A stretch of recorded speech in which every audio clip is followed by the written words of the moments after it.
What a year! 2024 was a whirlwind of adventure for our family.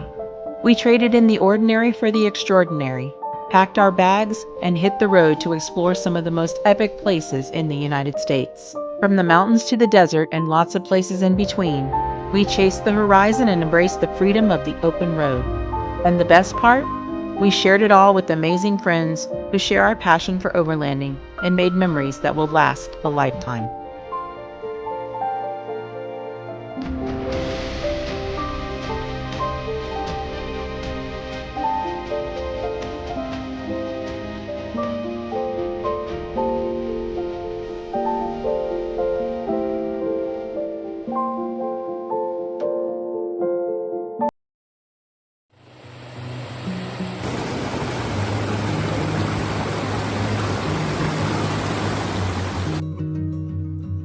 We kicked off 2024 at our cozy cabin nestled in the Ozark Mountains of Arkansas.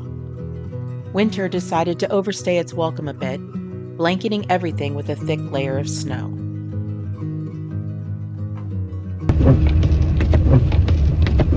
Don't look like much is going on in Jasper right now. I don't think he made it to the bottom of the mountain. Maybe. I don't see his car or anything. I don't think he made it. The drive down the mountain was a little dicey to say the least. Who doesn't love a little adrenaline rush to kick off the year? And honestly, the snow-covered scenery was absolutely breathtaking. On our way to the airport to fly to Florida to cat sit for a friend and house sit for a friend. And of course, a wonderful snowstorm comes right before all of that.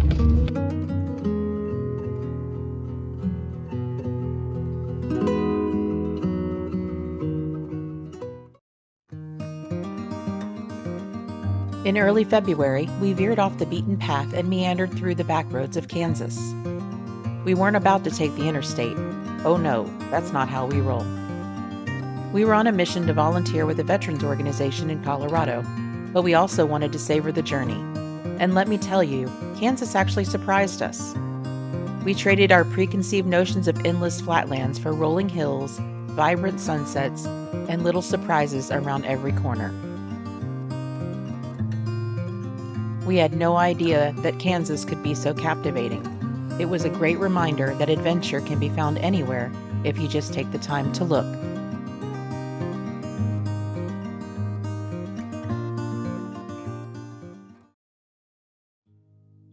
The rolling hills and expansive plains of Kansas provide a stunning backdrop to the rivers, creating a harmonious blend of natural beauty.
Of course, no adventure is complete without a few unexpected hiccups, and Kansas definitely threw us a curveball. We found ourselves deeply entrenched in mud, miles from civilization with no cell service. To make matters worse, we had forgotten our traction boards and there was nothing sturdy enough nearby to use as a winch point. Thankfully, after time, we were able to get unstuck and be on our way.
Joe and I slept in my rig and tried out my new bed platform.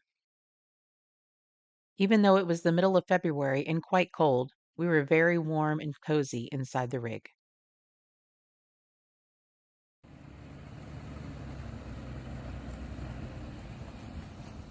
During the trip, the children helped us film and even found ways to sneak a little humor into the footage.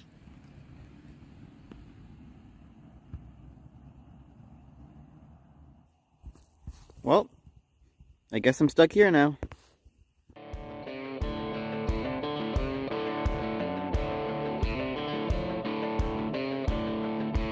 After volunteering in Colorado, we headed to New Mexico to do some exploring. Nestled on the edge of the Lincoln National Forest in Lincoln County is the ghost town of White Oaks. As early as 1879, this town was already thriving, fueled by the extraction of gold and coal from the nearby Jicarilla Mountains.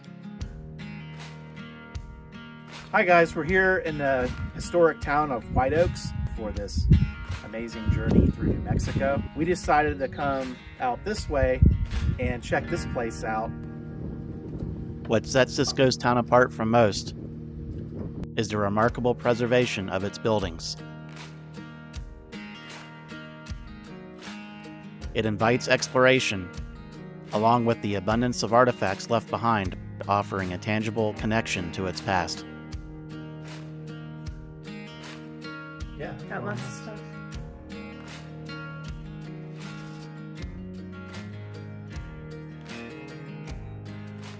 Fueled by mining, the population of White Oaks swelled to around 4,000 people by 1882.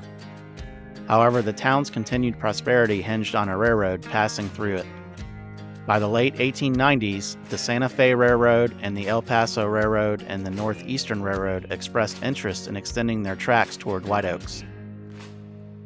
Unfortunately, local business interests refused to make the necessary concessions to entice the railroads to complete the proposed project. With the mines becoming exhausted by the late 1890s and no railroad to bolster the economy, the population began to dwindle, leaving White Oaks a shadow of its former self. Once the largest city in the state, White Oaks now stands as a mere ghost of its former glory. Yet a magnificent piece of history endures. Built in the late 1890s, the remarkably preserved four-room schoolhouse, showcasing Eastern architectural influences, remains a testament to the town's vibrant past and stands as the finest example of its kind left in New Mexico.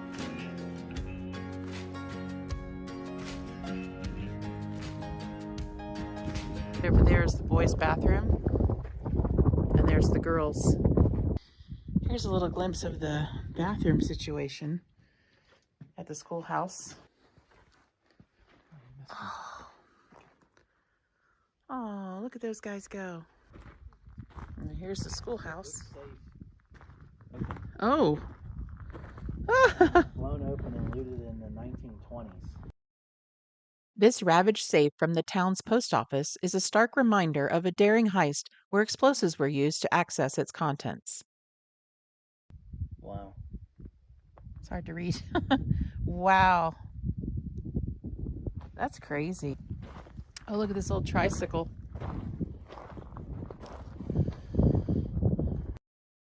This four-room schoolhouse operated until 1947 and now serves as a museum. So if you guys ever find yourself here in White Oaks, the museum hours are Saturdays and Sundays, so unfortunately we're going to miss that. But we'll go ahead and show you this information here. Has all the contact information to make an appointment. And also there's additional for schoolhouse museum tours. Call Susan. Susan. We're calling you, Susan. A registered state historic site. Oh wow, there's the schoolroom. I wonder if I can get through the screen. Here's the schoolroom. Not. You gotta get closer. Yeah. It's the darn screen.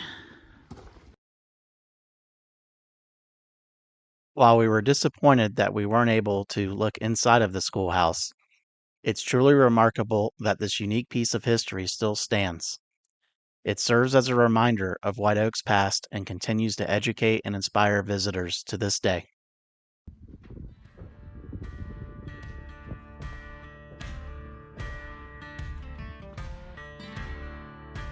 White Oaks even boasts ties to Billy the Kid and other Old West figures like Pat Garrett, Dave Rudenbog, and Shotgun John Collins.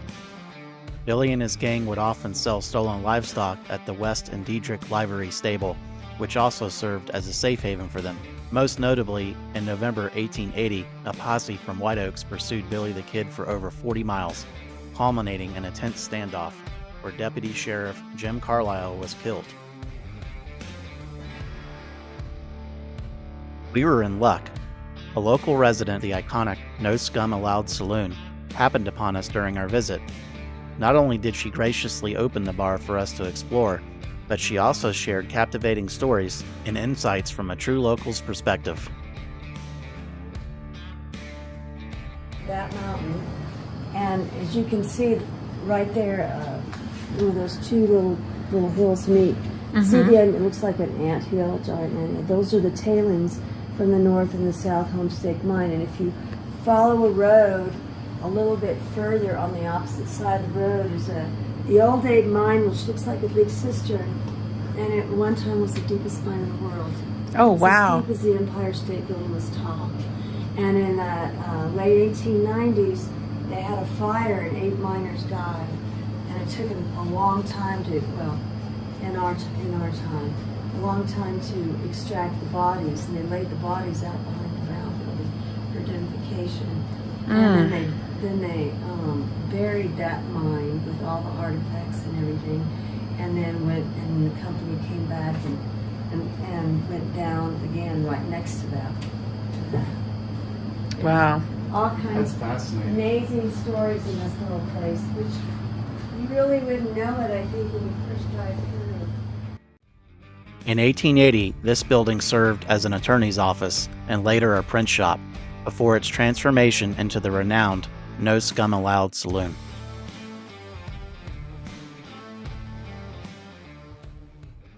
Our goals on this journey in New Mexico was to find some historical places. It's amazing how many places we saw this time that we haven't seen the times before that we've come to New Mexico. Every time we come, we find something new and amazing to see. So we spoke to the owner of the No Scum Allowed bar. We just happened to catch her. She told us about an old schoolhouse down the forest road that you run into leaving the town of White Oaks, and behind that school, which is the original one, is another schoolhouse which is newer, but that one dates to the 1850s, so if that's new. Right. And so we're just now entering the national forest, and we're on our way to find the schoolhouses. That is at the ghost town, or the old town site of Hickoria. And then there's another town site in this forest as well that we're going to try to find. And this is part of the original route that Billy the Kid took between Lincoln, New Mexico, which you can see in one of our previous episodes, and White Oaks, which is where he came. He came back and forth between the two towns quite a bit through this, what is now a National Forest road. Thank you so much, Karen. Shout out to her. She owns the No Scum Allowed bar. So if you ever happen to be in White Oaks, New Mexico, and you go to the bar, make sure you tell her we said hi. And I believe we just found it. And what's cool about this is she said that the original schoolhouse is up by the road, and then the newer schoolhouse that was built in the mid 1800s is a little bit further back into the woods. So we're going to try to find that and the old town that is also here, the old ghost town. This is part of what still remains of the ghost town of Jicarilla. A once bustling community believed to have been inhabited between 1892 and 1942.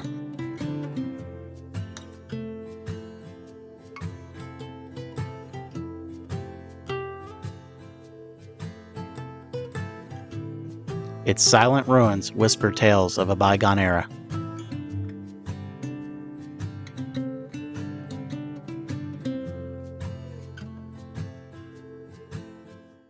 Now we're going to go and search for the newer building, the newer schoolhouse, and the old foundations of the old ghost town back here. We explored the area and discovered several spots littered with debris and cans, hinting at the possible locations of the other schoolhouse. We now set our sights on the site of the second town. We're in the ghost town of Jicarilla, checking out some of the old buildings. This is in the National Forest.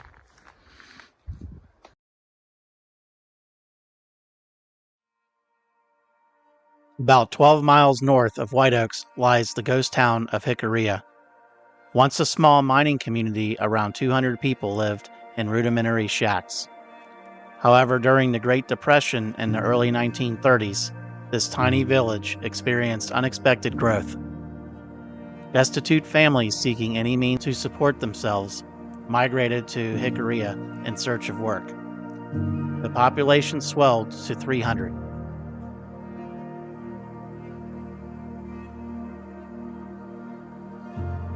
One of the greatest joys of our overlanding adventures is stumbling upon fascinating places with unique histories.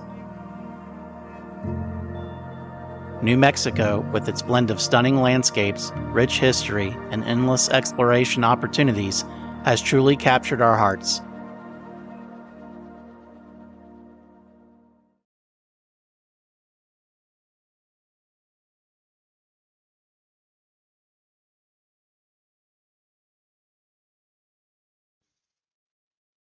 Joe and Josh made their way to Arizona to meet up with Joe's dad, while Maddie and I headed back to Arkansas. The boys enjoyed some downtime at our off-grid cabin on our 40-acre homestead. They were there only a few days when a late snowstorm rolled in.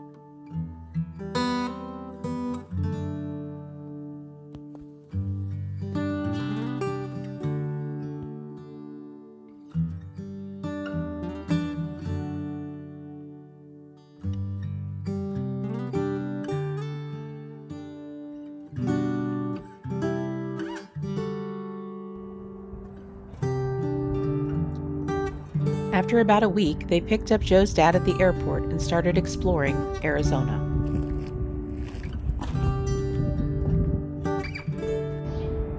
Used to be wagons and horses. Border crossings.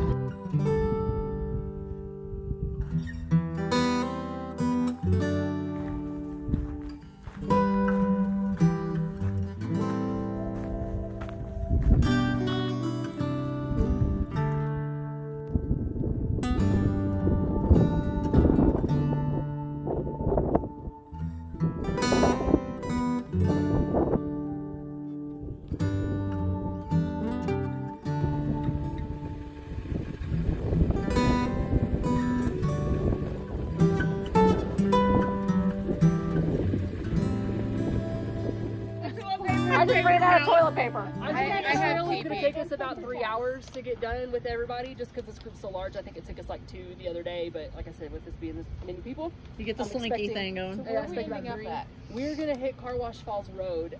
My ideal goal was to hit Hawk Creek tonight. I don't know that we're going to make Hawk Creek tonight, so we're going to find the first spot that everybody's going to fit into. Yeah. We're going to shut it down.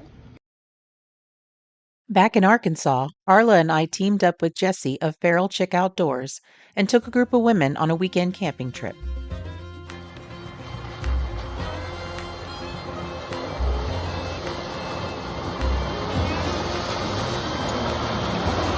Yeah, girl!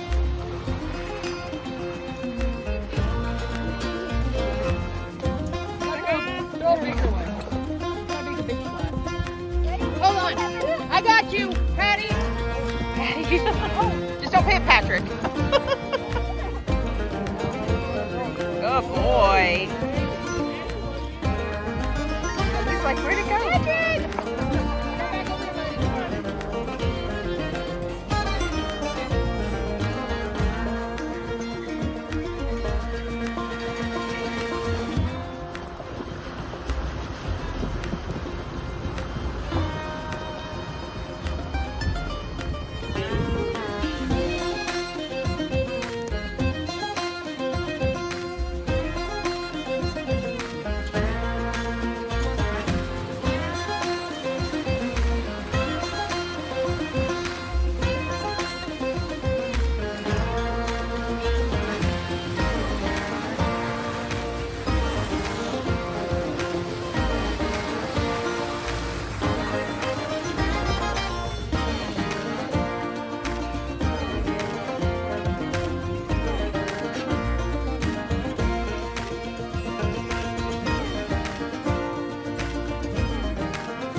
Got full runner flexing. I saw that rear tire bounce. Pretty cool place, isn't it, bud? Yeah. This has to be one of the coolest places that I've ever seen. I mean, the features are so unique, and there's so many unique features, like just how that's ever so balancing there is incredible.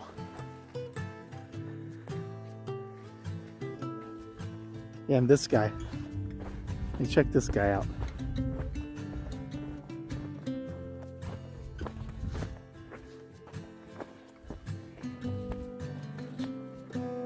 I mean, it's so crazy. There's like layers within layers, and this is all just sand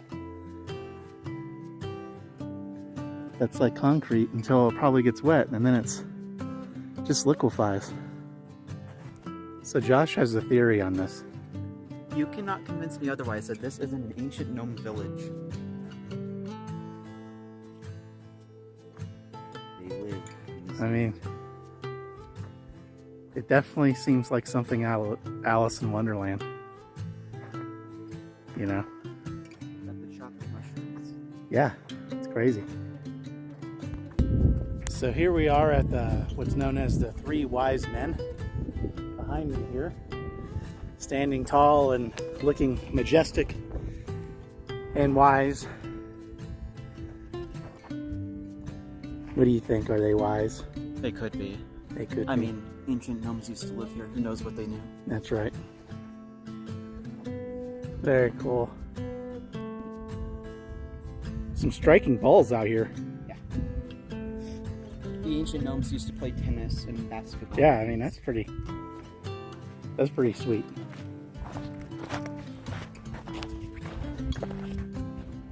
So here's a gigantic boulder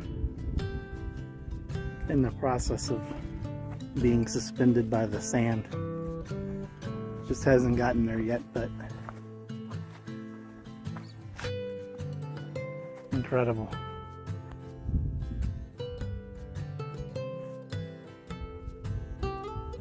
This is the petrified wood turtle.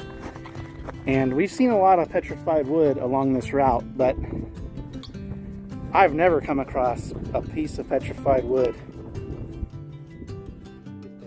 that big. I mean, that's incredible. So here you have it, the petrified wood turtle.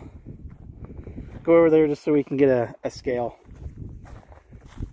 I mean, this is like pretty much the entire tree. Very cool. Joe and Josh made their way back to Arkansas near the end of April, and Joe and I headed out for an adults weekend camping with our friends Kai and Lisa from Wandering Buffalo Adventures.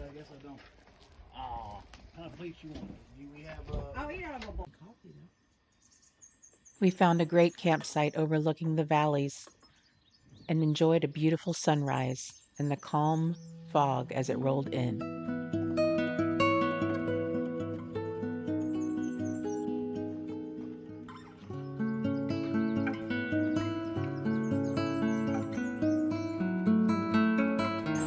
Hey guys, we're here enjoying this beautiful morning. Yesterday we spent the day going around some gravel roads. We went down to the OARC Cafe and fed ourselves on some pie and some burgers, and then we wound up here at this gorgeous camp. So right now, as you know, it's time for coffee, so we're making coffee and then we're gonna finish enjoying this.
The water, mama.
In May, Joe headed off to Portugal for a solo backpacking trip along the Fisherman's Trail. Oh, looks like we're coming up maybe to a road. I hope this sand has been brutal. The Fisherman's Trail runs along the rugged coastline of Portugal, and Joe hiked over 100 miles along its path.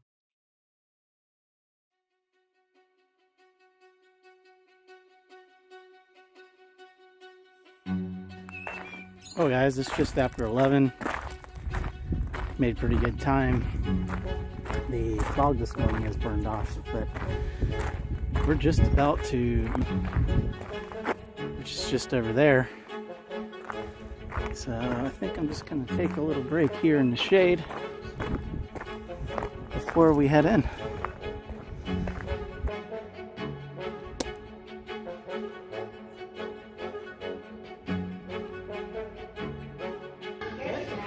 Happy birthday to you.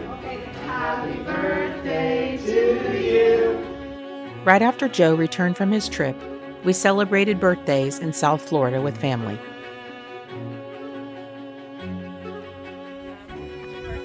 In June, we held our first Veterans Meetup for Warriors in the Wild, the nonprofit that Joe and I started with our friend Jared. This is our very first event. We arranged for 6 veterans and their spouses to have off-road recovery training with switchback outdoor safety. That's my husband Joe. He's a 20-year Coast Guard veteran. I did 20 years in the Coast Guard as well, and I'm going to let each of you tell me how long you were in the service and what service branch you were in. I did 10 years. Well, we have math for it, so yes, we can.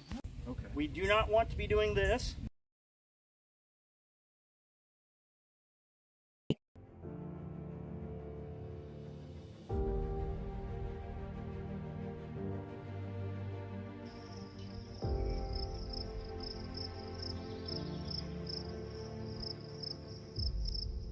I wasn't mentally prepared this morning for it to be 46 degrees. No. Were you?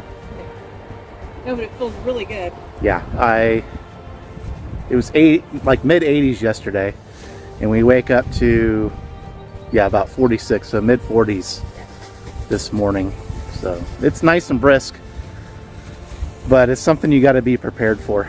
Now I'm going to get this set up and we are going to start some coffee. See if I can locate this creamer in here.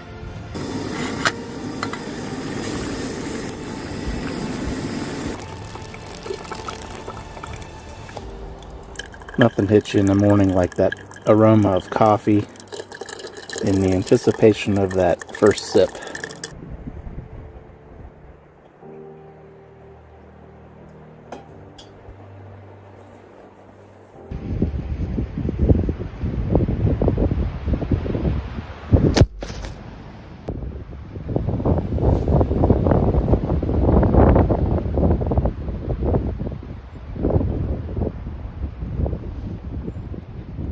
Leaving camp behind on a flawless morning, we hit the gravel road with eager anticipation building for our next adventure.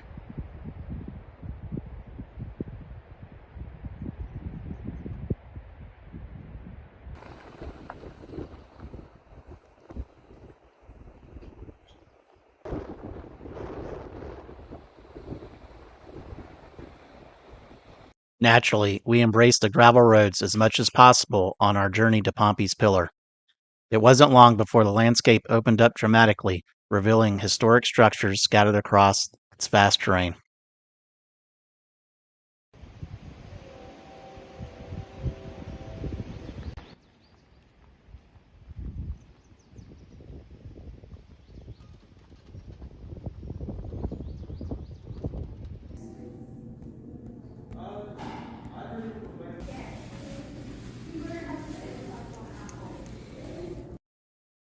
Pompey's Pillar rises majestically 150 feet above the Yellowstone River, and it is adorned with a rich tapestry of Native American petroglyphs. It also bears the inscribed signature of William Clark and is the sole physical evidence remaining along the historic route of the Lewis and Clark expedition.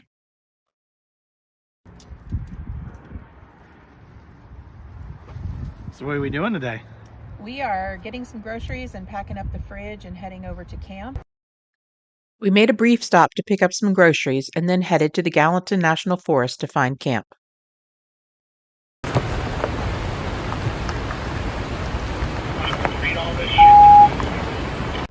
Reaching Gallatin National Forest and setting up camp after today's exploration was a welcome relief. However, I was taken aback by the sheer volume of notices, requirements, and restrictions posted on the information board. While overwhelming at first, it's always crucial to thoroughly read and understand these notices to ensure full compliance and a safe, enjoyable experience in the forest.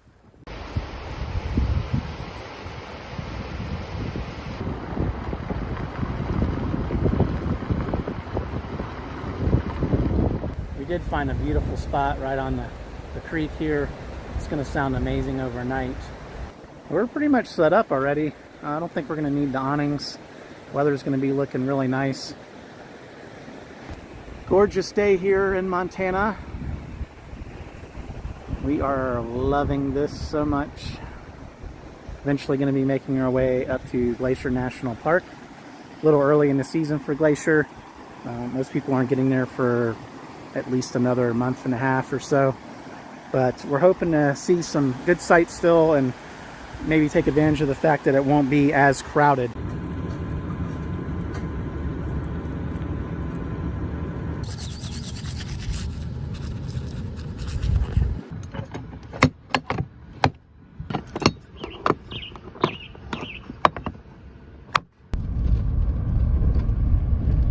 We hadn't been away from camp long before we found ourselves back on familiar gravel, this time bouncing along the road towards the intriguing Ringing Rocks.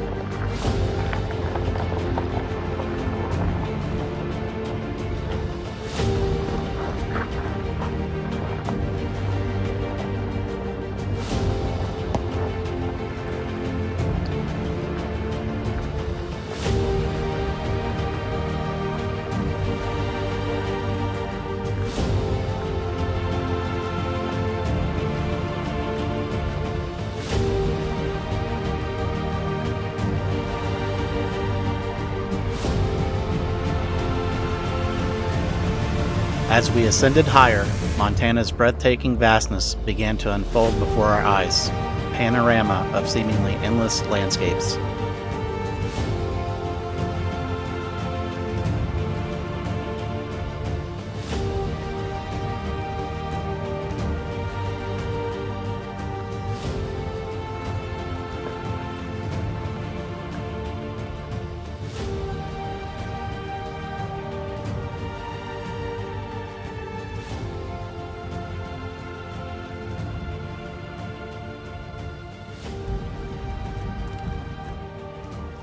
Ringing Rocks is a fascinating geological anomaly where each rock, when struck with a hammer, produces a unique and distinct chime, adding a musical element to the awe-inspiring landscape.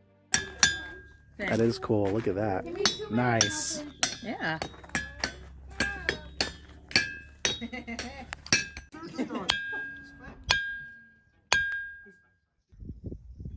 After a truly memorable encounter at Ringing Rocks, we set our sights on the renowned Hungry Horse Reservoir. Tales of its splendor had reached our ears, and we were eager to explore its beauty and secure an epic campsite for the night. We ended up exploring the Hungry Horse Reservoir, and it was beautiful.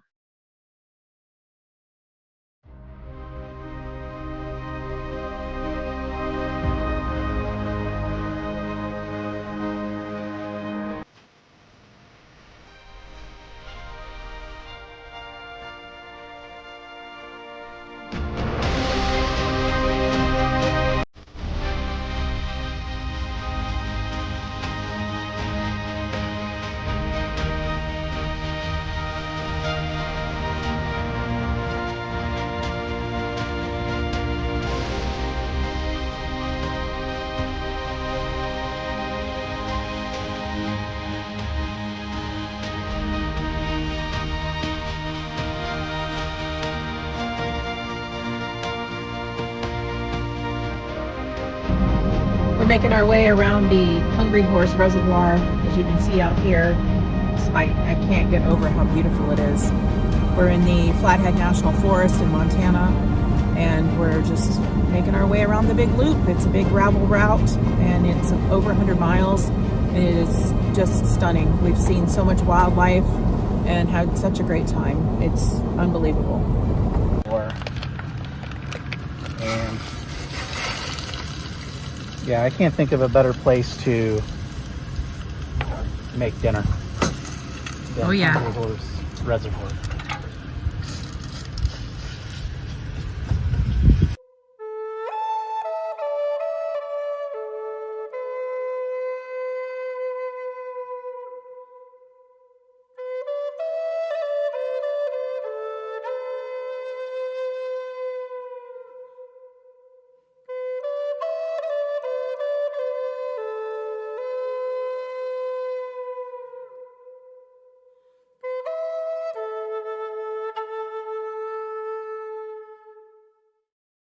So I'm super excited today.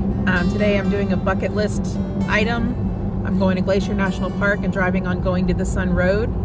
We had to log in at 7 p.m. last night and get our tickets to be able to go on this road today. They do it the night before they release the access. So super excited. Cannot wait to see these views. Cannot wait to see what this road has to offer and what the park has to offer. I've been waiting for this for years and years. So wish me luck. This is going to be fun.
After meeting up with Matt and Kara, our adventure quickly took an unexpected turn.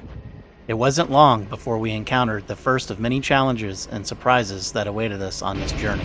So, we're about 15 minutes into this and we already have our pickle. The bank on this side is giving way. Basically, with all of this weight is here and this ground is soft, the bank is giving way. And so we're trying to figure out a way where he's using the winch in the front and I'm using the winch in the back. But the tree that's closest to us is very inadequate for the task. Oh, shit. We had planned to set up camp at Black Lake, but the amount of snow and treacherous trail conditions made us reconsider that. Matt and I initially attempted to navigate the area, but after a careful reassessment, we collectively decided it was best to turn back. We cleared away some of the snowpack to better navigate this challenging spot. At this point, I've gotten myself through. We dug it out a little farther and wider for Matt. Now we're going to connect Misty to Matt. Matt's going to come through there. Got weather rolling in. We got the trifecta. So it's very soft on the edge. Yeah, Here we go. Snow's really starting to come down now. It's 8:15, 8:30ish, so we're gonna try to get some camp, get settled in for the night. So we had enough action for the day, I think, and we'll see how it goes. So we're here in Hell's Canyon. We're getting ready to explore for the day, getting some coffee ready. Weather's rolled in, but it should help with the views and the scenery, I think, once we get the snow and the dusting down. It's gonna be interesting out there today on the trail. After leaving camp, we faced a steady climb in elevation. The overnight snowfall had transformed the landscape into a breathtaking winter wonderland, but it also presented us with some new challenges.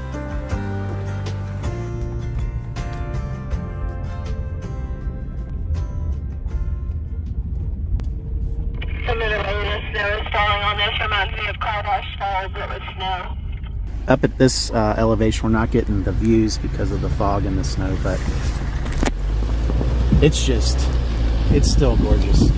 Yeah, we're currently at 6,500 feet, and right around the 5,000 foot mark is where the snow really starts to show up.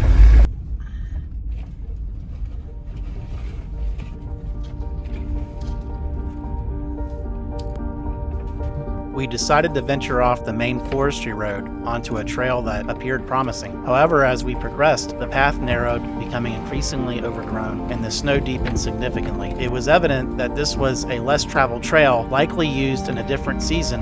It was definitely heavier up in here.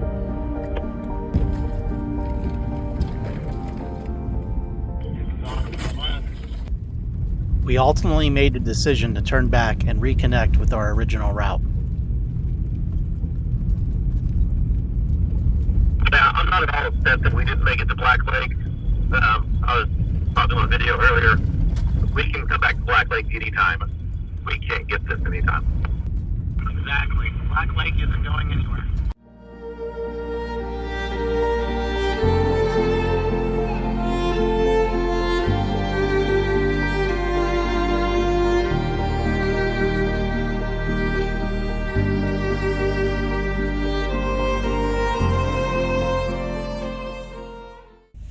So we came to a down tree here on this cliff road, and Mom's vehicle slid and she is on the edge right now, so we're trying to winch her back on the road so she can get free. You clear, Joe? Trying to get my ladder past it right now. Hold on. Clear.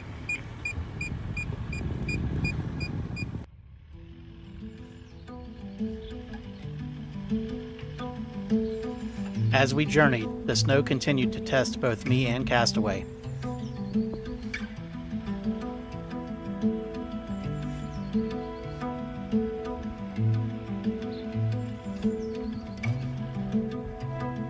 Ultimately, we would prevail, but not without having to make a few determined attempts to conquer the challenging terrain.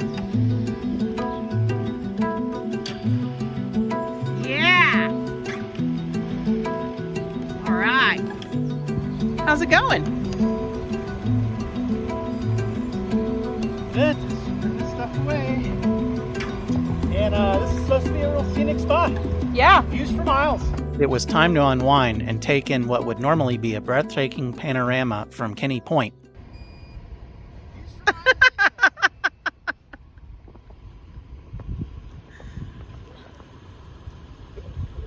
You made a snow cara.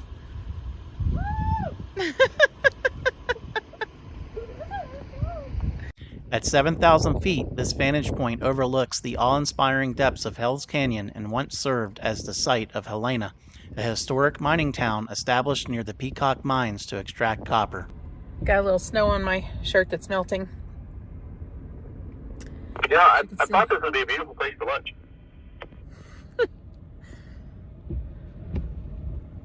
Well, that's beautiful.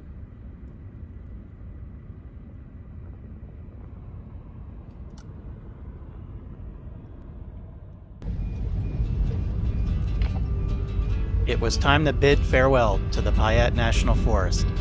Its challenges and sheer beauty had made a lasting impression.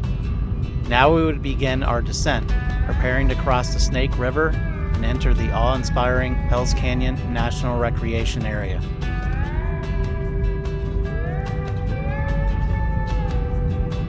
Feels like no matter how much you've gone down, you still have so much more to go. I can't talk and fly the drone at the same time, but oh my god, incredible.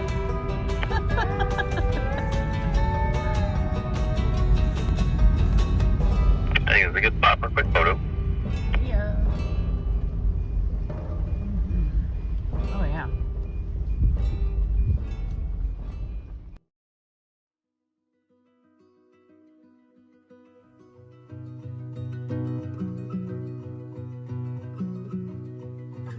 I guess it's a four-wheeler. It's pretty narrow. Once we reached the Snake River, we took the opportunity to dispose of our trash at an established campground and top off on fuel for the journey ahead. Immediately, the road steepened sharply. We began a rapid ascent, and the breathtaking views unfolded just as quickly.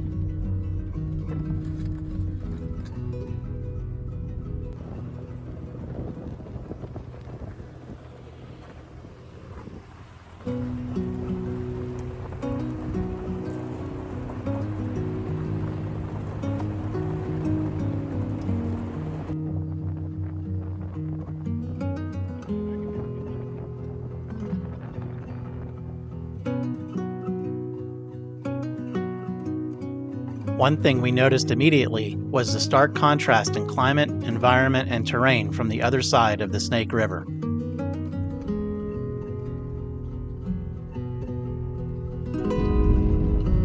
Straddling the borders of northeastern Oregon and western Idaho lies a sprawling 652,000-acre expanse of breathtaking beauty and untamed adventure. So we made a little stop here at the Hells Canyon Lookout, and the views have been spectacular all the way here. Oh yeah, it's been an amazing day. Can't even describe it. Got the flowers going, blooming everywhere. The Hells Canyon National Recreation Area. This remarkable wilderness boasts the deepest river gorge in North America, carved by the mighty Snake River, and showcases scenic vistas that rival any found across the entire continent.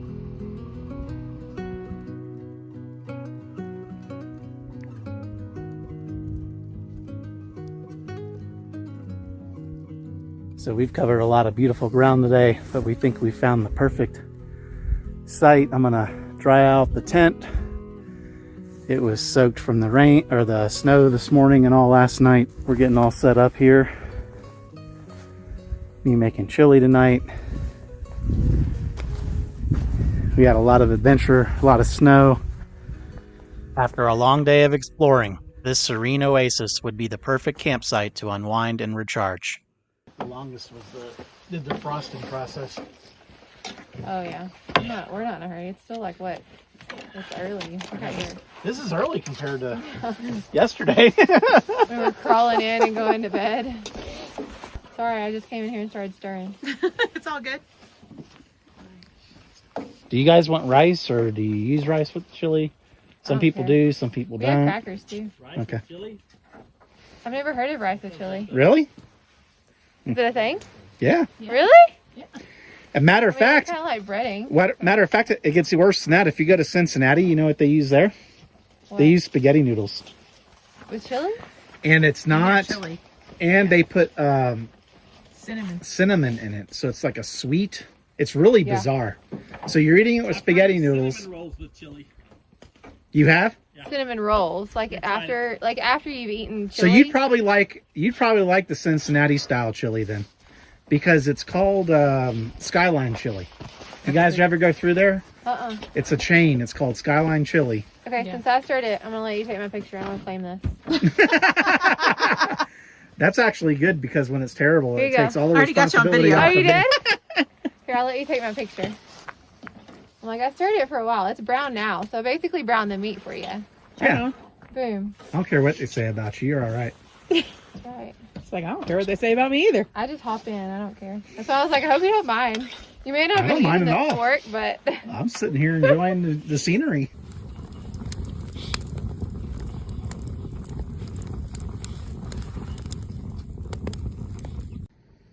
Let's check this out. Oh yeah. After savoring a delicious meal of homemade sourdough bread and chili, it was time to relax and enjoy each other's company, the breathtaking view, and the warmth of the campfire. Morning, guys. Check out this view.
After a truly enjoyable night of camping, filled with good company, delicious food, and breathtaking scenery, it was time to hit the road and once again embrace whatever adventures lay ahead.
This spot has been so scenic through here. The rock faces are beautiful.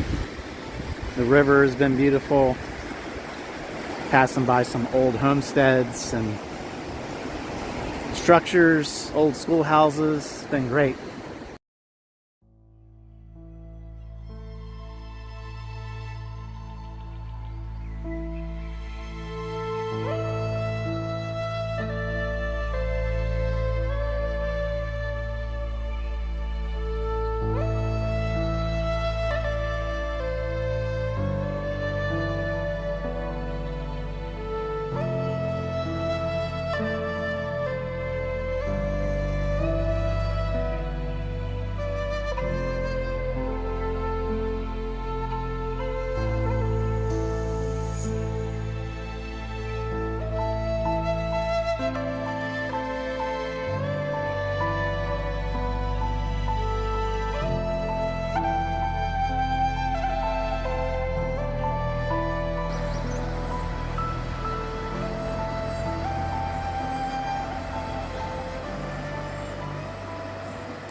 We made our way to Naha, which is too tempting not to stop and check out. Really cool little place. Beautiful drive in here too. Where are we? Naha Store and Tavern. Naha. Established in 1904. It smells delicious. It does. Naha Store and Tavern. After a quick bite, it was time to hit the gravel. We were en route to Hat Point Lookout. Perched at a majestic 6,900 feet, this vantage point promised a spectacular panorama of the surrounding landscape.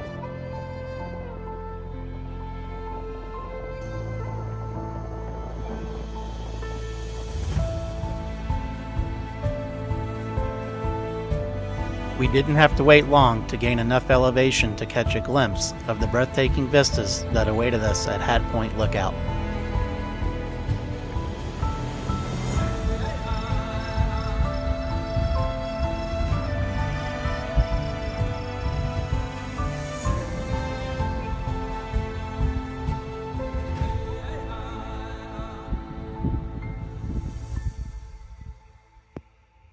The ever-changing landscape was so captivating that it was hard for all of us to resist stopping at every opportunity to soak it all in.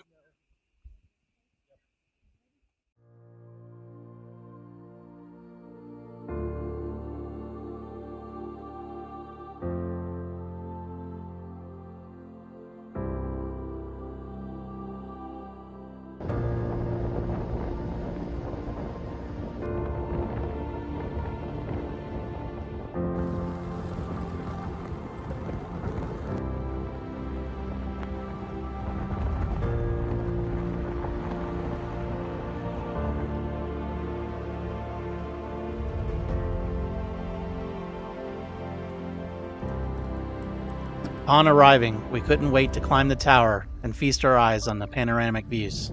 Let me catch my breath. That was a lot of stairs. It's beautiful. Yeah.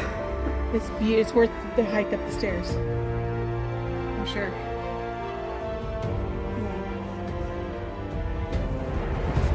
The mountains here, the face sides are just so sheer. I think it's safe to say that Hell's Canyon doesn't disappoint, does it?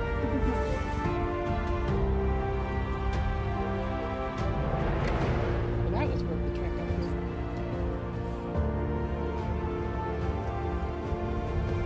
up. Once back on gravel road, we were quickly enveloped in a surreal landscape of breathtaking beauty. Our destination, the awe-inspiring Zumwalt Prairie Preserve.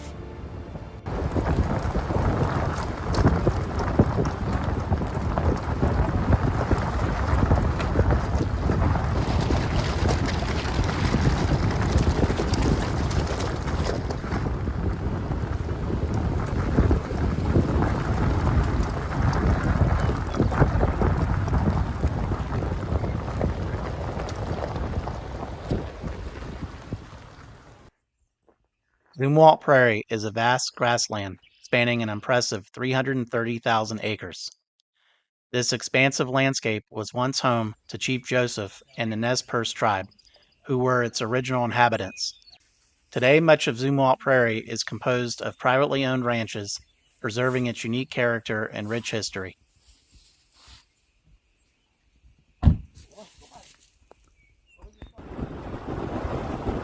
Continuing on our journey, we were in search of the perfect campsite.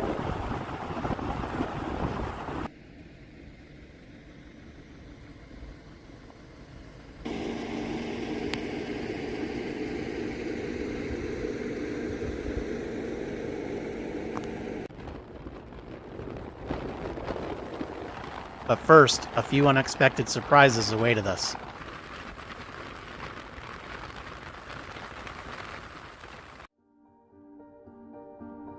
This was the most massive herd of elk I have ever witnessed, a truly spectacular sight to behold.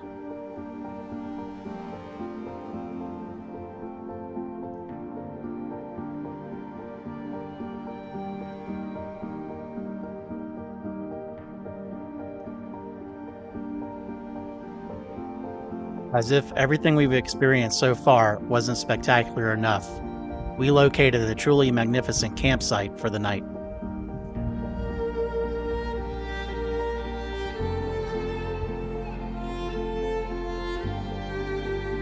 So after a long day of exploring, it's been a beautiful day. We went through so many different areas, saw so many beautiful things. This is the campsite that we have arrived at, and it is epic. We were all surprised at what we saw today. It was so beautiful.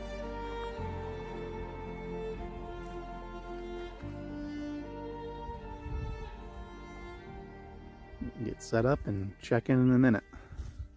What you doing?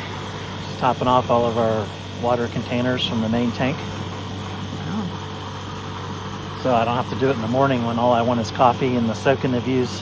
that's right.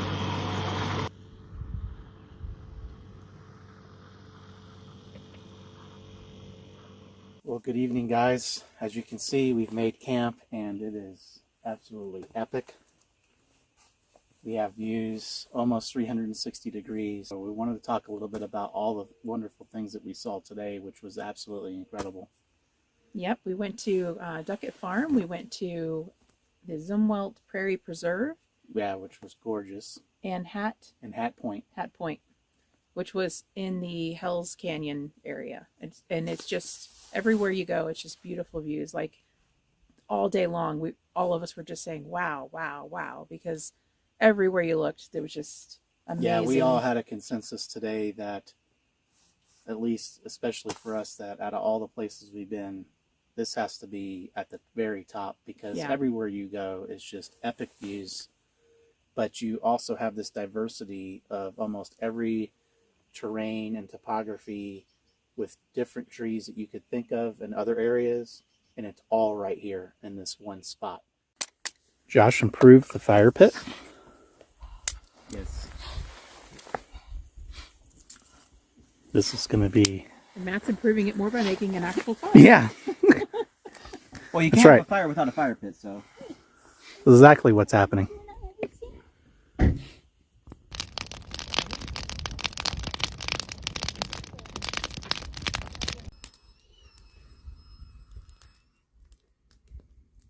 just need you to hand up my jackery.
While strolling around camp, I stumbled upon a survey marker. Hera needed a picture of one for her Nomad Overland rally, so this was a perfect find.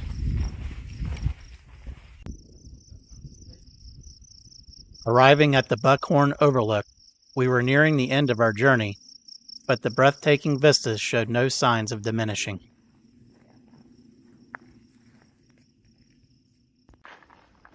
Oh. What's going on? These Toyotas Running out of gas. always need something. Yeah, we still got another 20-30 miles till we get to a gas station, so gonna need to put in a little more.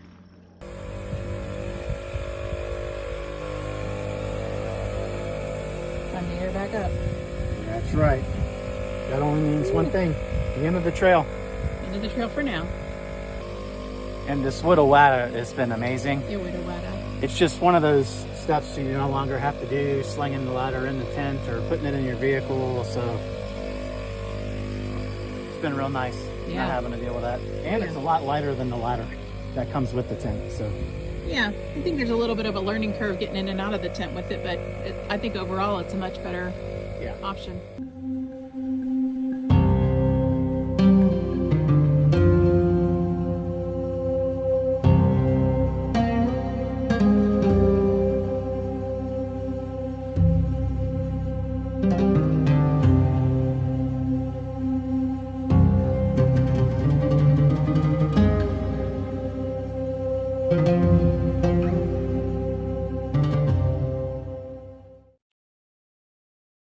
After exploring the stunning Hell's Canyon area with Matt and Kara, we pointed our vehicles north towards the Northwest Overland Rally in Washington State. We were excited to meet up with friends Justin and Michelle there, and the four of us traveled together after the rally, enjoying several nights of camping en route to Overland Expo PNW in Bend, Oregon.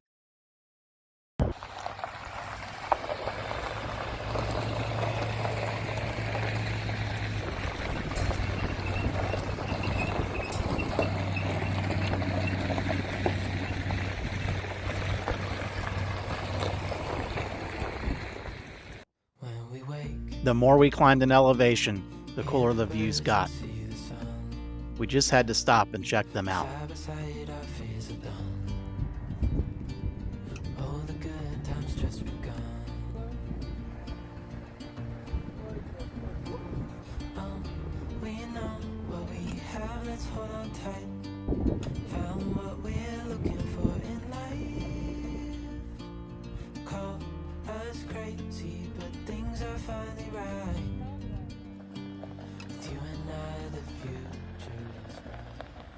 Back on trail, we kept climbing. We knew even more awesome views were waiting for us.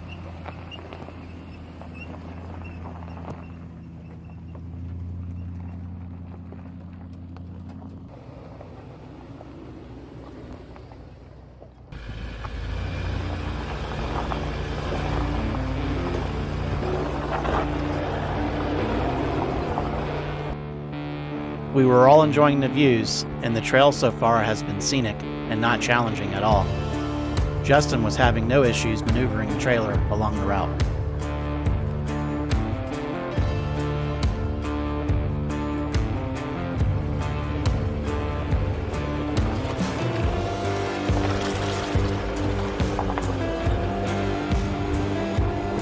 This overlook was perfect.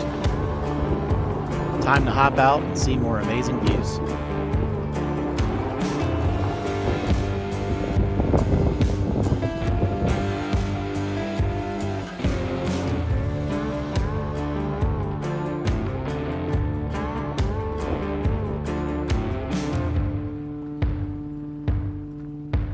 Though there wasn't much traffic on the trail, there was the occasional need to coordinate with others.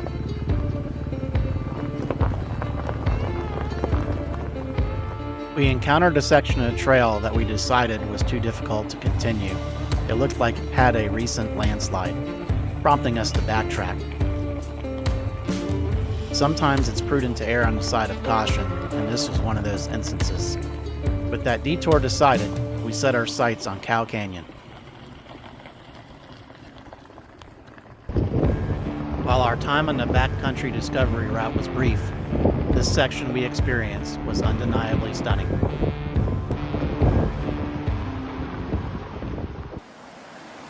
When we got to Cow Canyon, we couldn't believe how gorgeous it was. The river was amazing, and we found the perfect spot to camp after a big day of exploring.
County fire restrictions precluded us from enjoying a campfire, but the campsite was perfect, and we were eagerly anticipating arriving at Mount Rainier National Park.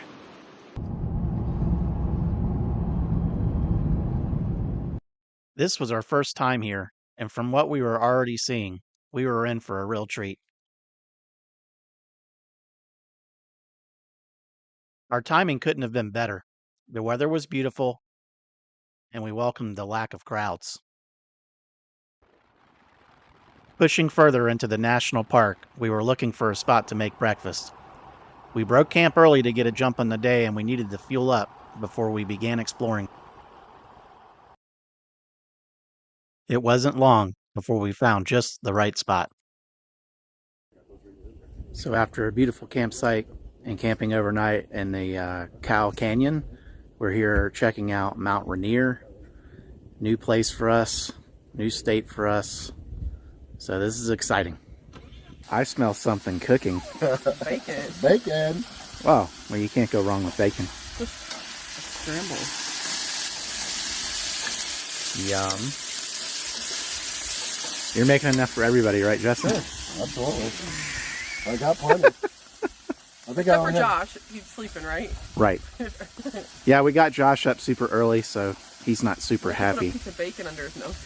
There you go.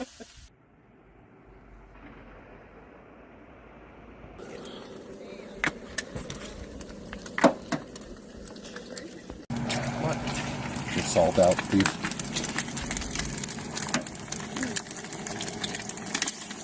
Let me tell you, That breakfast that Justin whipped up was absolutely delicious. He can cook for me anytime. With our bellies full and our spirits high, it was time to hit the trail and embrace the adventures that awaited.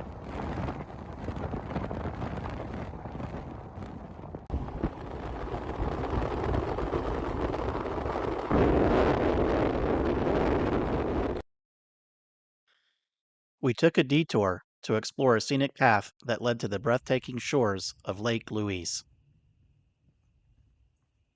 It's always great to get out of the rig and explore the area and connect with these amazing places.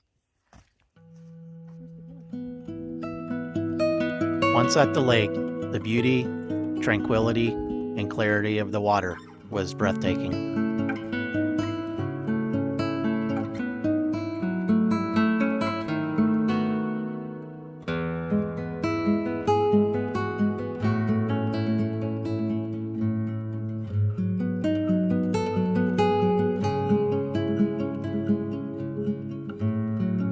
Rejuvenated from our time spent at the lake, it was time to head back to the rigs and continue our journey.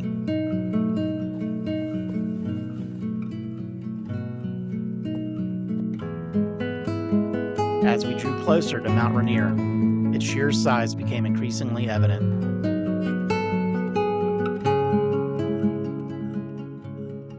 Dominating the surrounding landscape with its majestic presence.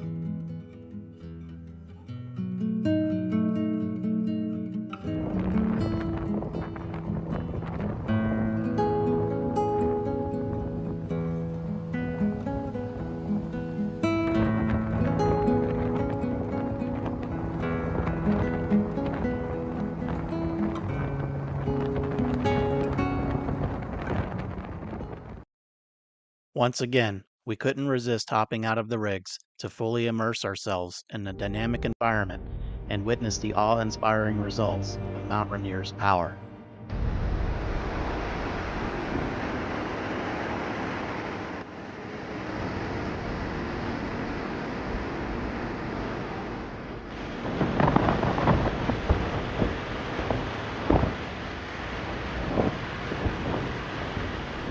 After a full day of adventure, it was time to start searching for the perfect campsite where we could reminisce about the day's experiences around a crackling campfire and enjoy a delicious meal to cap off the perfect day.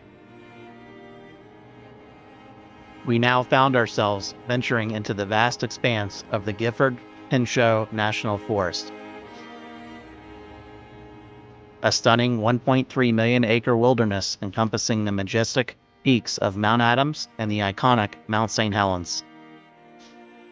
Our search for the perfect campsite has begun.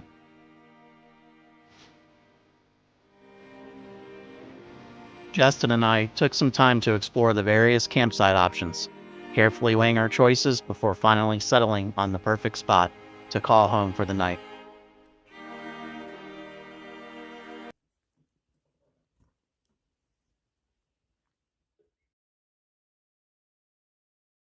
This is it. The spot that would be home for tonight. All right, time to grab some meat for dinner. We're gonna have spaghetti tonight. All right. What you making tonight? Yeah, so tonight we're running a little late. It's about 5:30, 6 o'clock. We're checking out some other sites in the area, but we're camped out right here by Mount St. Helens. And so we're just going to do spaghetti with our Raoul's homemade pasta sauce that we like, and some gluten-free noodles. And enjoy the fire, enjoy the view, and see where tomorrow takes us. When I say we were camped next to Mount St. Helens, I wasn't exaggerating. We thought we'd found a great spot from the ground level, but the drone footage truly revealed the spectacular nature of our location.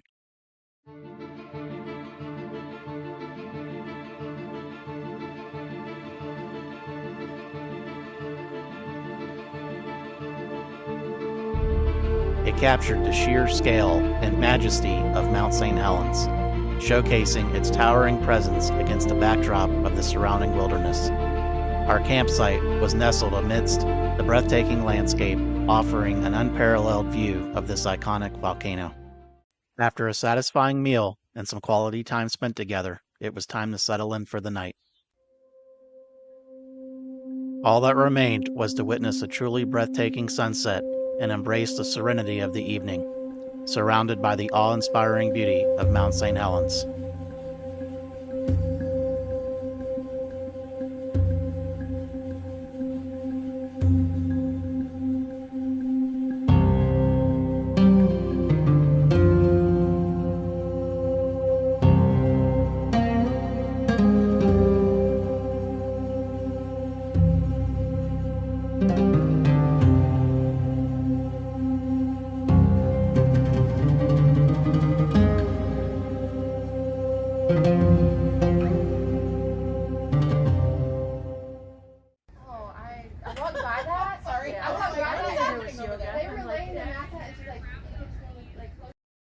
At Overland Expo, I teamed up with Kara and a few other awesome women and provided training and education to fellow Lady Overlanders. I was able to spend some one-on-one time with Patty Upton, and Joe and I got to meet Pete and Carol from Epic Family Road Trip, which we've been wanting to do for quite some time. You're a first responder, correct? Yeah. So they did say not to let him have anything to eat or drink. Is that okay? The morning after the expo ended, we were packing up to leave when we heard someone screaming for help. Mike from Drive the Globe was trying to load his bike into his rig and got his forearm caught under the bike and the loading rail. We contacted EMS, who arrived fairly quickly.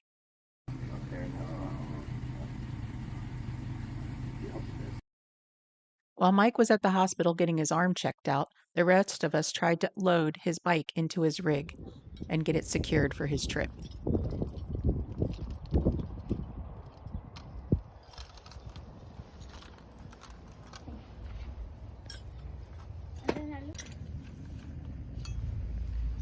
All right, so we're going to attempt to get his bike into his rig for him while he's at the hospital getting x-rays. So we'll see how that goes. After the bike was loaded, we worked on securing it for travel. All right, let's go ahead and do that. Ready? Yep.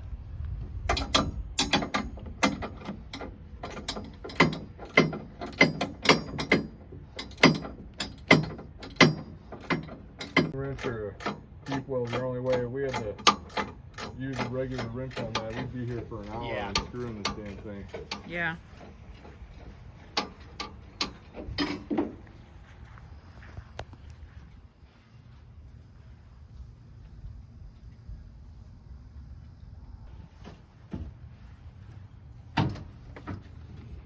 All right, get ready. I'm Are we releasing going in it. or out? I'm releasing it. I just want you to stay, put a little bit of pressure on it because the piston's jammed right now. Okay. So we gotta undo that jam. A piston had broken underneath the bike, and Mike had injured his arm when he was trying to repair it. An inch or two. Okay, right there's good. Okay.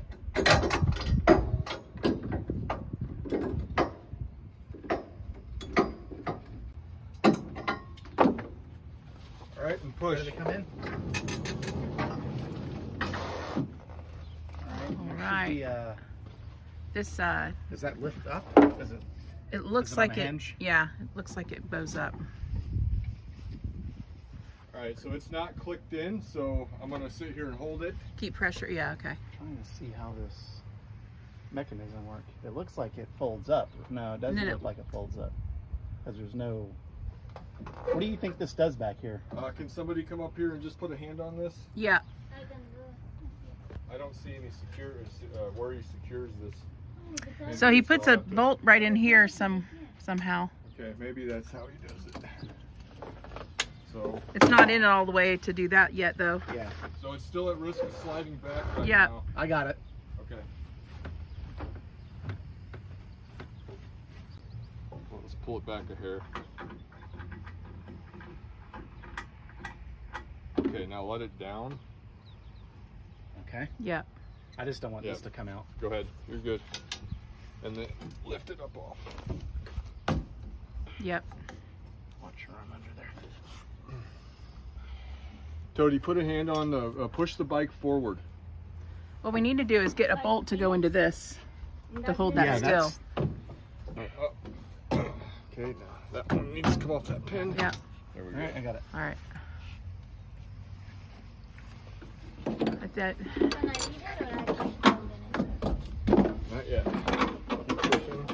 Yeah, where's that threaded Black thing there. this one? I think this goes in there. You have to line it No, up. it's though. not high enough though. So that's independent. That's not it. It feels like it's missed crossroads or something in there.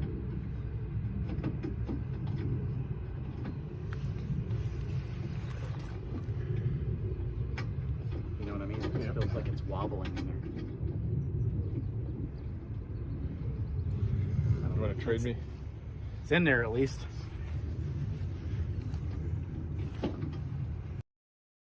After a combination of guesswork and teamwork, we got the bike loaded and secured. At least we got that in there.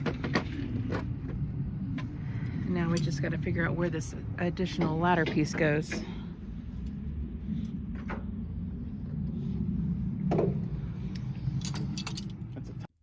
Hey guys, welcome to the channel. We are in Deschutes National Forest today and we are going to be going to Boyd Cave. Let's check it out.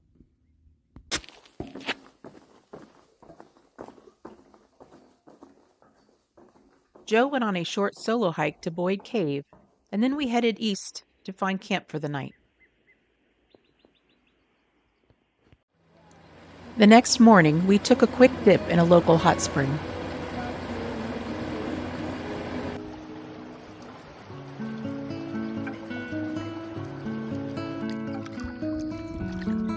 We split up for a few days, and I went south to do some solo camping.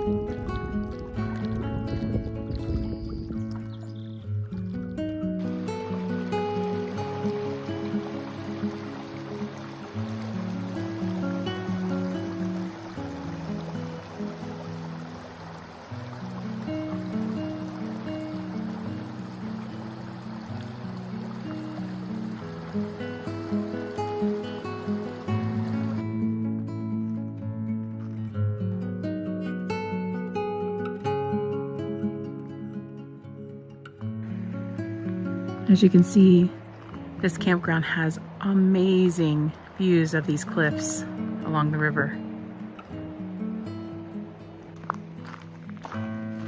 And here's my home for the night.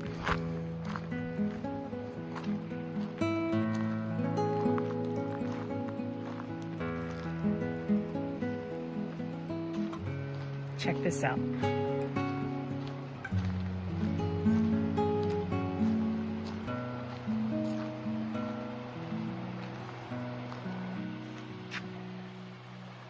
Look at that.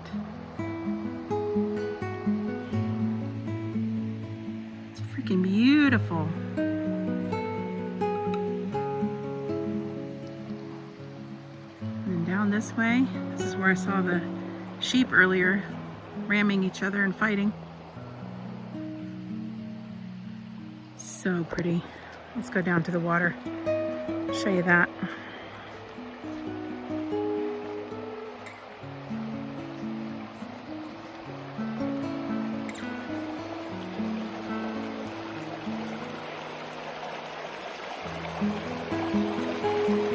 Check this out.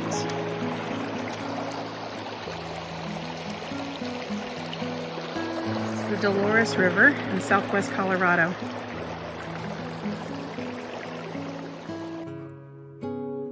Joe and Josh enjoyed some father and son time, and then we met up with our friends Lisa and Kai in Colorado.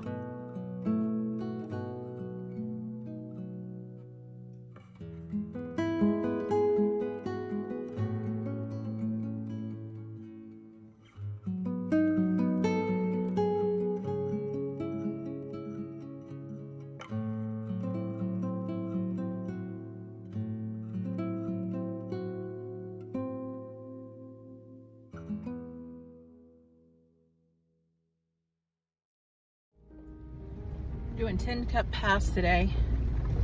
It's rocky to say the least. Reaching an elevation of 12,154 feet above sea level, Tin Cup Pass offers breathtaking views and a thrilling off-road experience.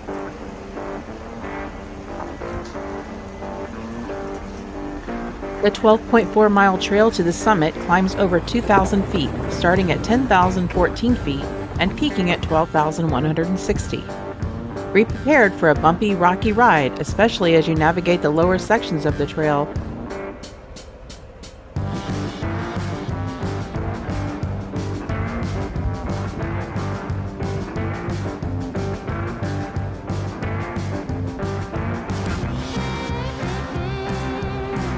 As you can see, Tin Cup Pass Trail had quite a few obstacles to overcome.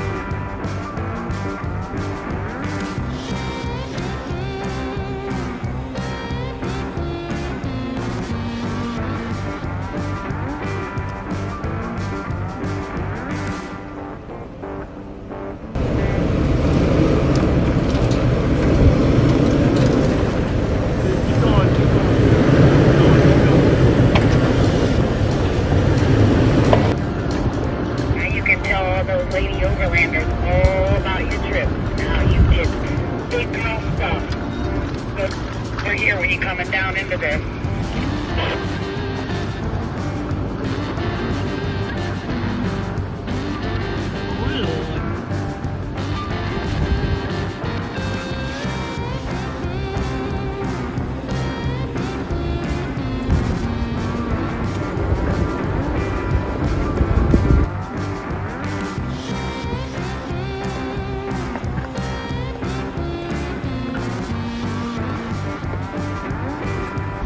Lots and lots of rocks. It's beautiful. There's some really cool campsites along, I don't know what river it is or creek, I have to look it up, but there's some waterfalls and beautiful campsites and lots of people out enjoying this gorgeous day.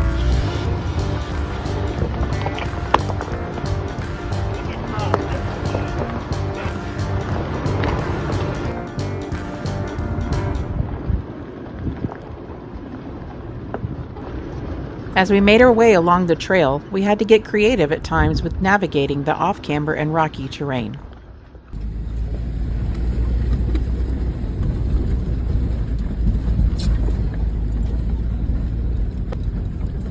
And we made it to Tin Cup Pass.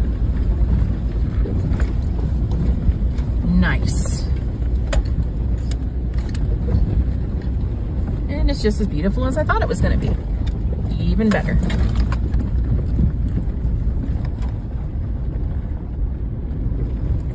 Kai and Lisa, and they probably take their obligatory photo right there. Yeah.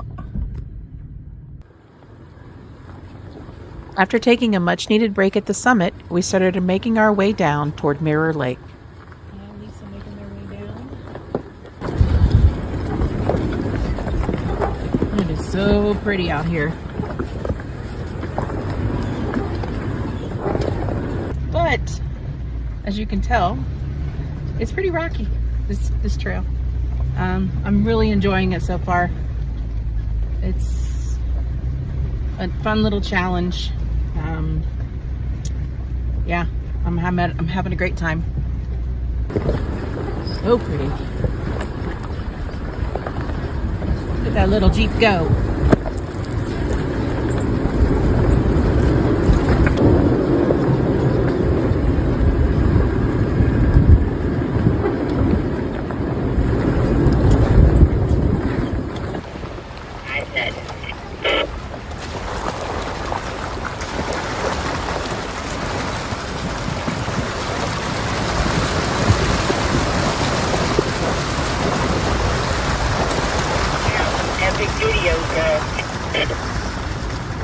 Woohoo, that's good since I lost 4 months worth of content. Right? Like a fishing pole is hanging out. Mirror Lake provided the next challenge for us. Tin Cup Pass Trail had just opened for the season less than a week before. The lake was still quite deep from the spring thaw, and we were all pretty nervous about making it across. Usually the water levels are lower and the edges of the trail are clearly marked. That was not the case on this day.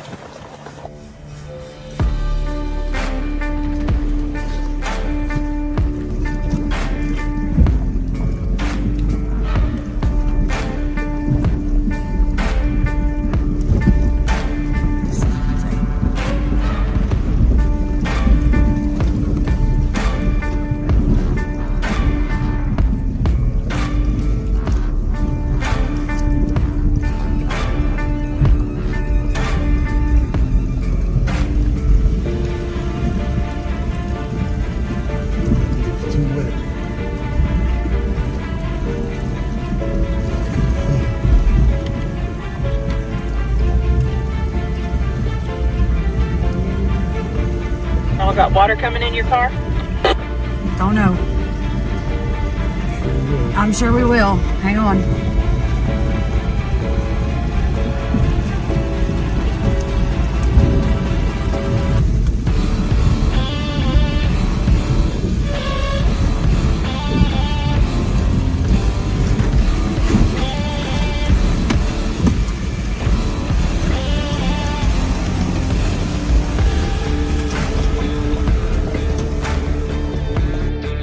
Next, it was my turn to attempt the first of 2 big water crossings.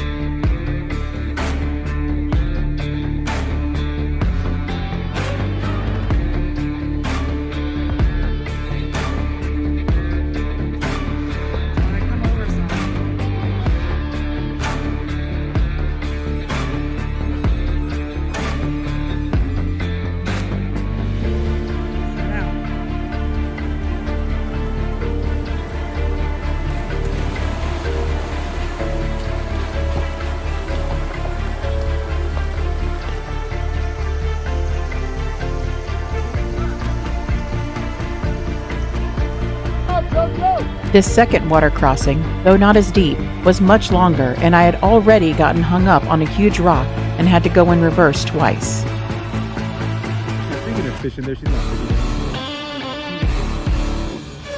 Look at it go. Yeah, he's just blowing right through it.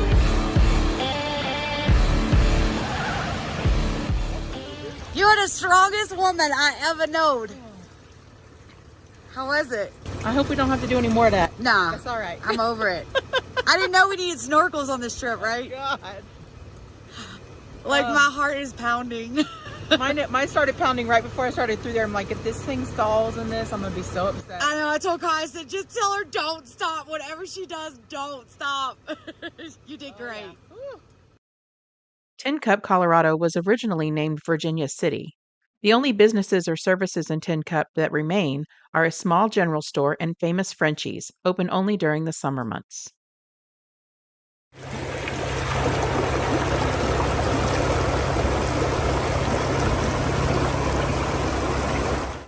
How's the water, Mama?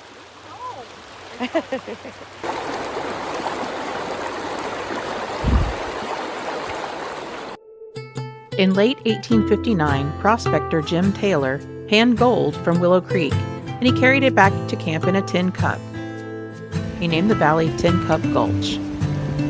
Prospectors only visited the area from time to time, and no one established a long-term residence there for many years due to the threat of Native American hostilities.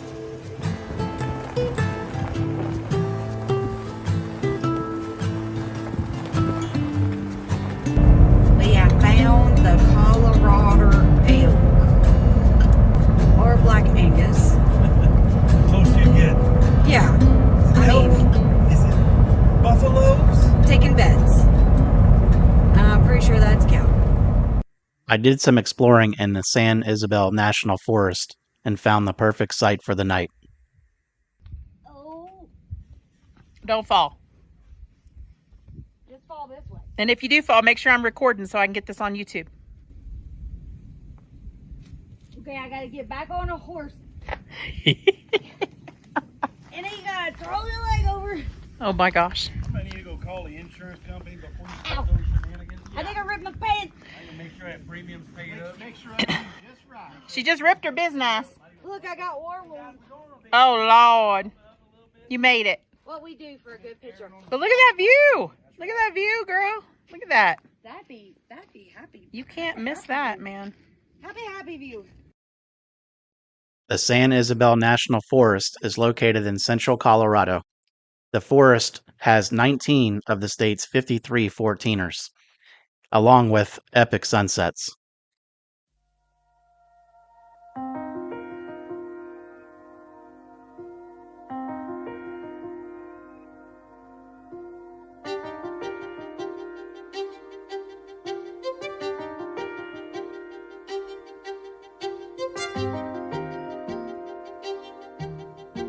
With 10 Cup tackled and a full day of exploring, we were now ready to just enjoy a nice campfire and each other's company.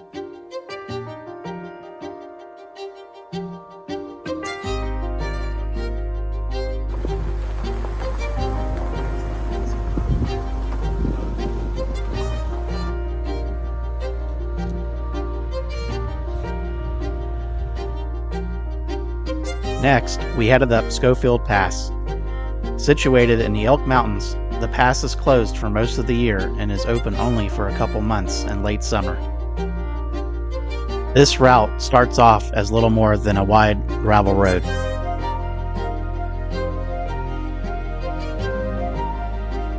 It isn't long before you hit the shelf roads, the grade increases, and the views begin to really open up.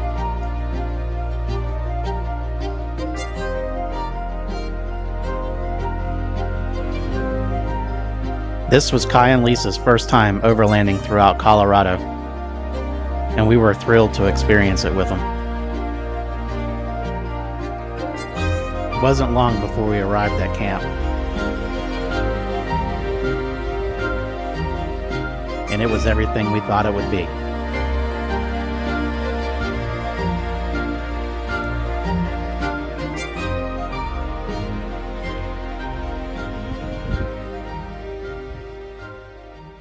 Located in the Gunnison National Forest at over 11,000 feet, the views here were stunning, and celebration of 10 Cup was in the air. We enjoyed a beautiful sunset, then gathered around the campfire. In the morning, we broke camp. Vitamins and history books, psychology and a different way to look at it all. 'Cause my perspective is broken. Set off along the $1 Million Highway, its dramatic curves guiding us south. If suffering's a way to earn your keep, I better start putting miles on my feet. But I'm so tired of wandering.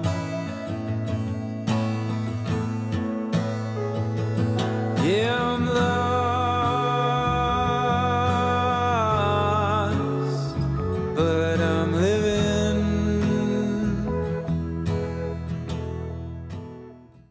We ended up in the Uncompahgre National Forest near Porcupine Mine and Alta Lake.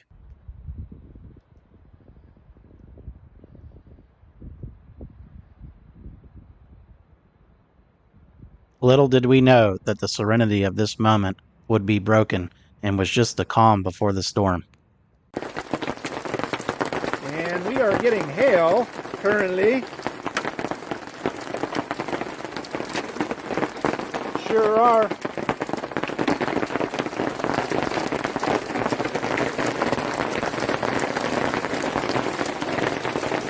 Yes. Always hails in Colorado.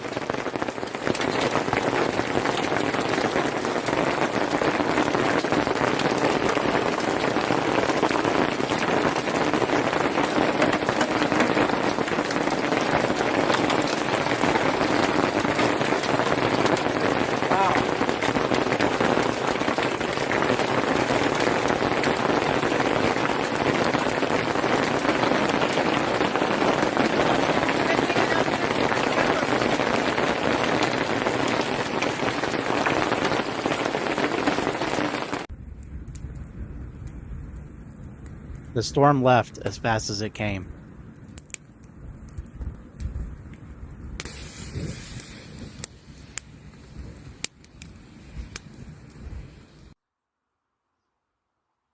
And there was a complete calmness once again.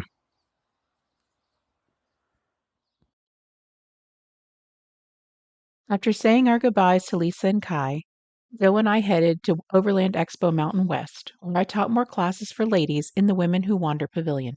After the show ended, Josh and I made our way back to Arkansas, while Joe headed up to Wyoming.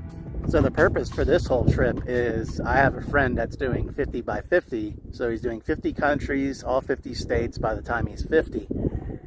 And I am meeting him in North Dakota because he only has 4 of the states left, which is North Dakota, South Dakota, Iowa, and Nebraska. This first stop is one of my favorites, and I can't wait to share it.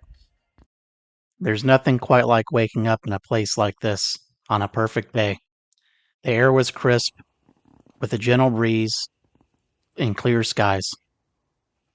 So yeah, on one side we had a beautiful sunrise.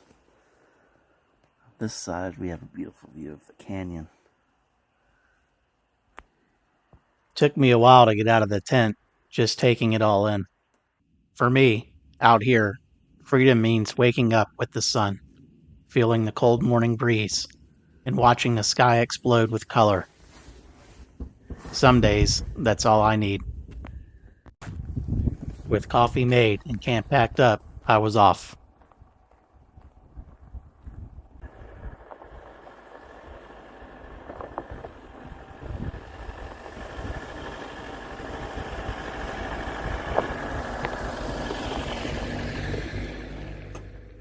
Yeah, we found a camp.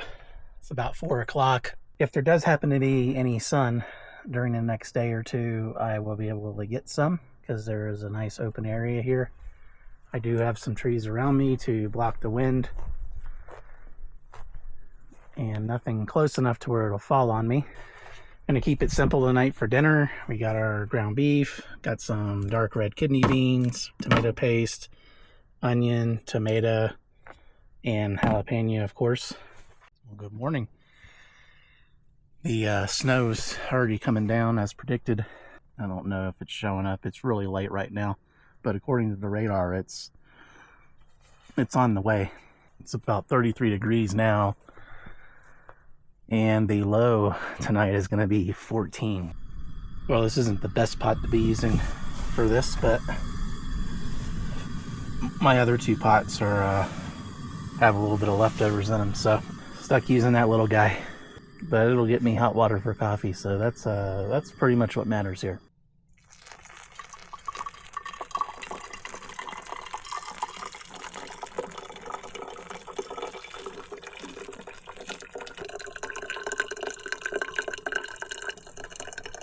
I don't have to have a lot in the morning, but coffee is definitely essential. Just to give you an idea of how cold it is, I've had this cup of water sitting here. It's now ice. So I'm just making some hot tea, some lemon ginger tea, and we'll see how much we wind up getting. Throughout the afternoon, the snow continued to fall, and the temps dipped lower.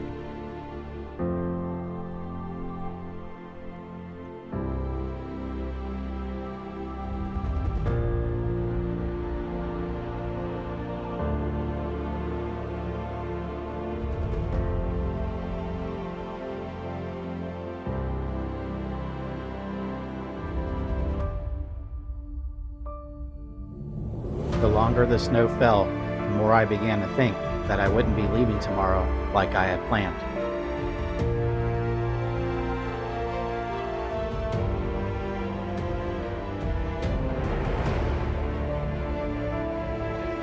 From up here, the landscape has been transformed by the snowfall, and it gave me some perspective of what I would be in for when I left this camp.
Back on the ground, I was passing the time examining the numerous icicles that were forming.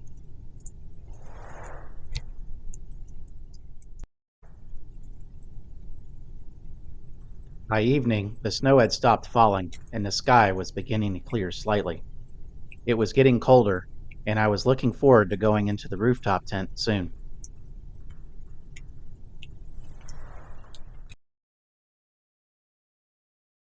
I spent most of the day just watching the snow fall and how it changed the environment around me, and enjoyed the peace and solitude. I then got into the Ayu cab and got cozy for the evening, and wondered if I would be able to break camp in the morning to continue my journey towards the Bisty Badlands area.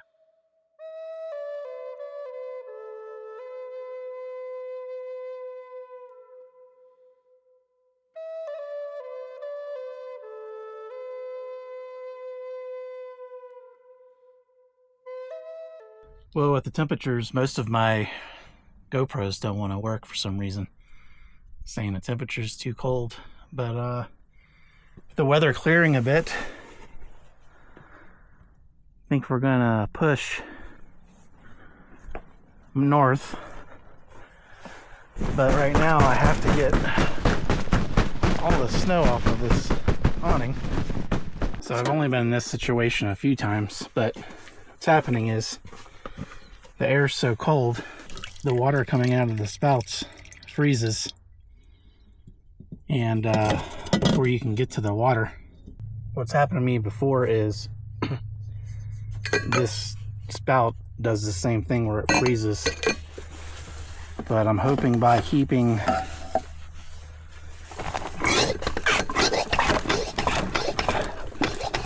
that insulated cup over that nozzle,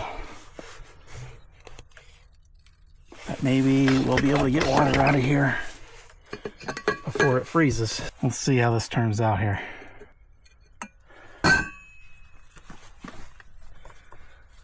And it still froze. I listen to my intuition a lot and my gut out here to tell me where to go, where not to go.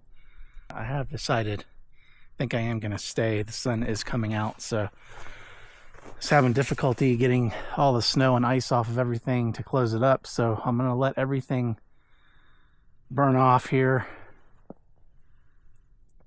and for the day charge up everything really good with the sun that we are getting. And also there may be other vehicles that go on these roads, since the weather is getting a little better, that will help me out when I get to the roads. So we are just going to sit for the day. I did manage to get enough water for coffee, so that's very important. That's one of the most important things for sure. Gonna get that going. Yeah, but it's beautiful out here with this snow, and then especially when the sun comes out. One of the things about when the weather is like this, when there's a foul weather and you're out here, is odds are there's nobody else around and you have the entire place truly to yourself, even more than you normally do. So that's been enjoyable. Not many animals around. I guess they're all bedded down. We'll see if something comes out today since it's a little nicer. Yeah, just some ravens, bunch of ravens, which I enjoy. They're kind of comical. You know, they're chatty back and forth and the antics they do with each other. So other than that, I can get this coffee going and we'll check in a bit.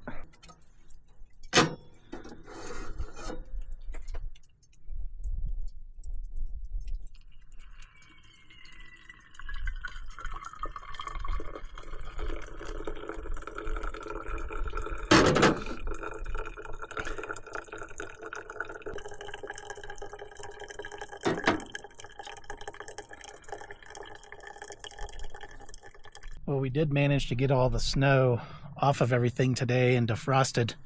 Unfortunately, the snow has returned and it's already piling up on the awning. And meanwhile, we have started dinner. Gonna get this started early so I can get up in the tent. I'm kind of tired of being cold. I know I'm winter camping, I should know better, but still. But we're just gonna do our rosemary and garlic lamb again, but this time instead of rice or the potatoes, we're gonna do couscous. Yeah, should be delicious. Yeah, it's coming down pretty heavy now. Something tells me we're gonna be right back where we were tomorrow morning. The snow continued to fall and accumulate again throughout the evening.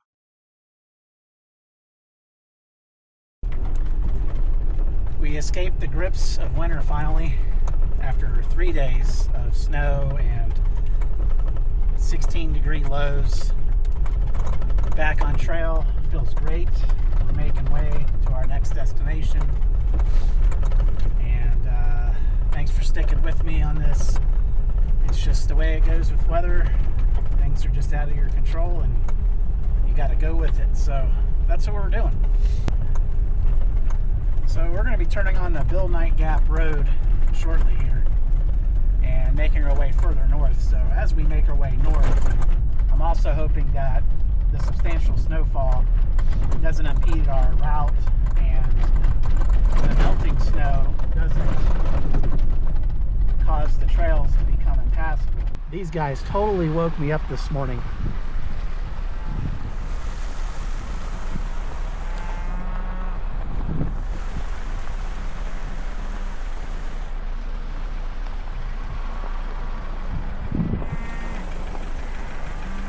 I was completely unprepared for the number of cows I was about to encounter and what they would do next.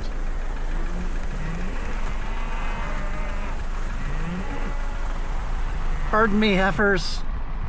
Coming through.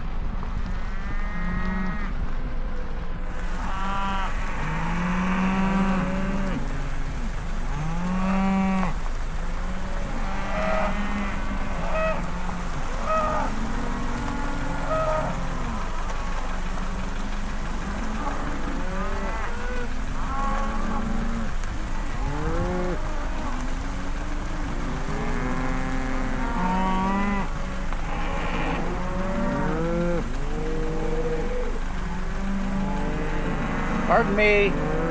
Pardon me.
Wow, these guys were not happy that I was here. Well, they were expecting like a food drop.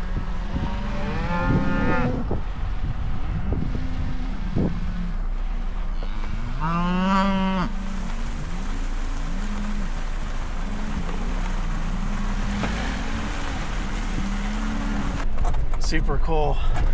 I love cows, but it's time to make our way north.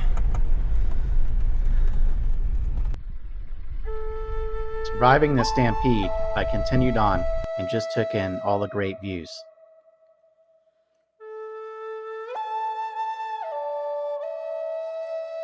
And I was relieved that there wasn't as much snow on the ground as I anticipated.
Some of the reasons I love visiting New Mexico is the beautiful landscape, its ruggedness, its diverse environments, its culture, its history, and its many standing historical structures.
We took a little detour down here to see Bill Knight's Spring, but you may have to do some walking or searching around here. I don't really have too much time for that, but it is pretty back in here and a nice drive, and the cliff faces are beautiful. We did pass like a cattle trough, and that may be what's left of the spring, or the actual spring that's going year round. But we'll capture that as we head back out that way.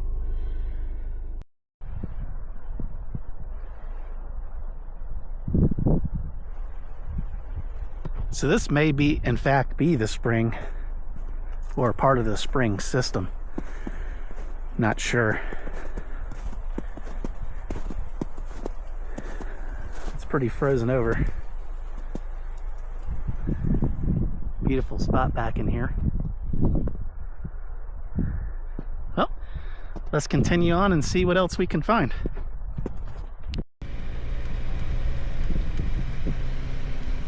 I continued through the Gila National Forest and portions of BLM land. While passing through this area, I couldn't help but notice the contrast between the modern world of windmills and the rustic past of the homesteads.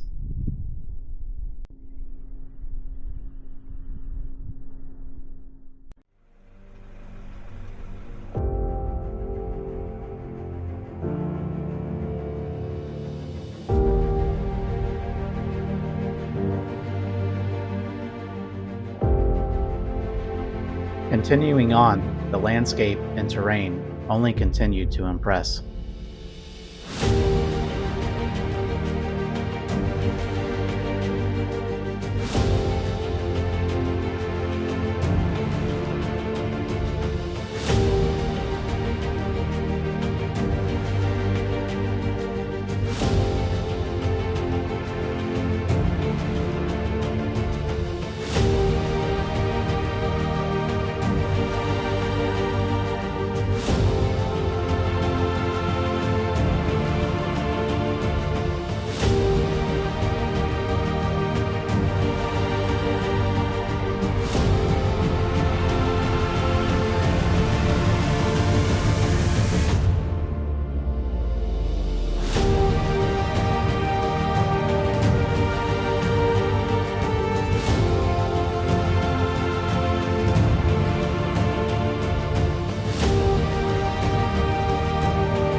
"2024 wasn't just a year. It was a vibrant chapter of our lives etched in adventure. A deep-seated wanderlust beats within our hearts. There's a calling to explore, connect, and discover that defines who we are. Thank you for coming along with us in our travels and sharing in the moments captured in this film. We hope we've inspired you to seek out your own extraordinary experiences and treasure each journey as you go, live, travel. Safe travels, friends. Never stop exploring. Hey everyone, want to get even more involved with our community and support what we do? Join us on Patreon. You'll get access to exclusive content like behind the scenes footage, early access to videos, members only live streams, and a chance to connect with us directly. Plus, your support helps us to continue to create the content you love